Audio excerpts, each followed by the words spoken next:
Alright viewers, D-Doc here with an update. Let's take a look at how it's looking outside. Oh my. Wind has picked up. Snow is falling. It's not as big as it was when it started, but it's coming down.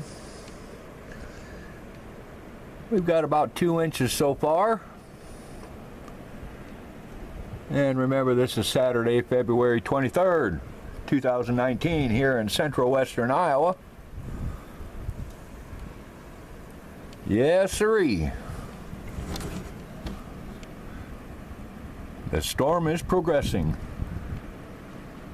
Blizzard-like conditions all around. Travel has been not advised. Slick conditions under the snow. Hey, I'm going back inside. I just stopped out to take a look. Heck, I still got my house slippers on. Stay tuned for further updates. Thanks for watching and commenting.